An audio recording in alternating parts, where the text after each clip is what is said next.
Pengajaran kali ini berkaitan tajuk bulatan 3. Subtajuk adalah tangen kepada bulatan.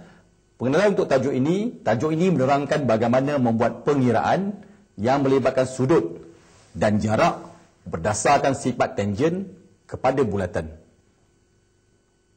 Untuk membuat pengiraan yang melibatkan sudut dan jarak berdasarkan sifat tangen kepada bulatan, kita harus mengenal pasti segitiga bersudut tegak yang sisinya terdiri daripada pertama, tangen pada bulatan, yang kedua, jejari bulatan, dan yang ketiga, garis yang menyambungkan suatu titik pada tangen di luar bulatan dengan pusat bulatan. Contoh satu, dalam rajah di bawah, O adalah pusat bulatan, PM dan PN adalah tangen kepada bulatan dari P. Carikan soalan pertama sudut OPN, soalan B jejari bulatan, soalan C luas sisi 4 OMPN. Jadi untuk menjawab soalan A, apabila kita melihat garisan OP, garisan OP membahagi dua sama sudut MPN. Oleh itu sudut OPN akan sama dengan sudut OPM. Sudut OPN sama dengan sudut OPM. Dan sudut OPM diberi sudut 30 darjah. Oleh itu sudut OPN sama dengan 30 darjah. Untuk jawab soalan B pula, iaitu jejari bulatan. Mari kita lihat gambar rajah. Kita dapati bahawa OM, jejari bulatan, ON, jejari bulatan, dan sudut OPN daripada soalan B merupakan 30 darjah. ON jejari, PN tangen kepada bulatan. Sudut di sini adalah 90 darjah. Jadi jejari bulatan sama dengan panjang ON. Boleh dicari menggunakan nisbah trigonometri tangen. ON bahagi 8 sama dengan tangen 30 darjah. Letak 1, ON darab 1, ON. 8 darab dengan tangen 30 darjah. ON sama dengan 8 darab tangen 30 darjah melahirkan 4.62 cm. Oleh itu jejari bulatan adalah 4.62 cm. Daripada soalan B, di mana kita dapati bahawa jejari bulatan bersamaan dengan panjang ON. Dan panjang ON yang telah diperolehi adalah 4.62 cm. 4.62 cm. Langkah yang pertama, kita carikan luas segitiga ONP menggunakan formula 1/2 darab tapak darab tinggi.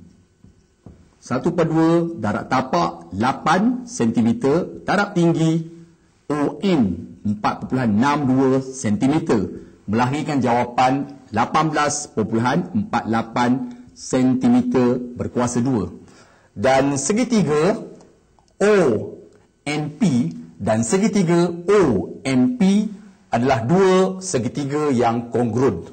Oleh itu luas segitiga ONP sama dengan luas segitiga OMP, iaitu luas segitiga OMP sama dengan 18.48 cm berkuasa 2.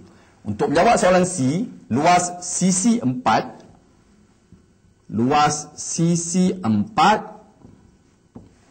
OMPN adalah luas segitiga ONP tambah dengan luas segitiga OMP. Bermaksud 18.48 tambah 18.48 menghasilkan jawapan 36.96 cm berkuasa 2. Contoh 2, dalam rajah di bawah, O adalah pusat bulatan dan AB adalah tangen. Carikan soalan pertama sudut Y, soalan kedua panjang jejari bulatan. Mula-mula sekali kita jawab soalan A, iaitu menentukan sudut Y. Cuba perhatikan gambar rajah di mana OA adalah jejari bulatan, AB adalah tangen kepada bulatan, bertemu pada sudut 90 darjah. Bermakna sudut di sini merupakan 90 darjah tolak dengan 55 darjah menghasilkan sudut 35 darjah. OA dan OC adalah jejari bulatan. Oleh itu, panjang OA sama dengan panjang OC. Dan segitiga yang kita lihat di sini merupakan segitiga sama sisi. Sudut di sini 55 darjah, sudut di sini pun 55 darjah. Dan OCB merupakan garis lurus. Jadi sudut di sini boleh diperolehi dengan cara 180 tolak dengan sudut 55. Jadi kita dapatlah sudut 125 darjah. Dan menggunakan segitiga ACB, kita dapati bahawa Y apabila tambah dengan 35 darjah, tambah dengan 125 darjah, menghasilkan jumlah sudut dalam sebuah segitiga, 180 darjah. Y bersamaan dengan 180, pindah 35 ke kanan, tolak 35, pindah 125 ke kanan, tolak 125, dan apabila dikira, menghasilkan sudut 20 darjah. Untuk menjawab soalan B pula, diketahui daripada soalan A iaitu sudut Y adalah 20 darjah. Melihat kepada gambar rajah, sudut Y yang ada di sini saya gantikan dengan 20 darjah. Dan soalan B menyoal carikan panjang jejari bulatan. Apabila kita melihat kepada gambar rajah, jejari bulatan bersamaan dengan panjang OA. Jadi untuk cari panjang OA, kita gunakan nisbah trigonometri, iaitu tangen 20 darjah bersamaan OA dibahagi dengan AB, iaitu 7.2 cm.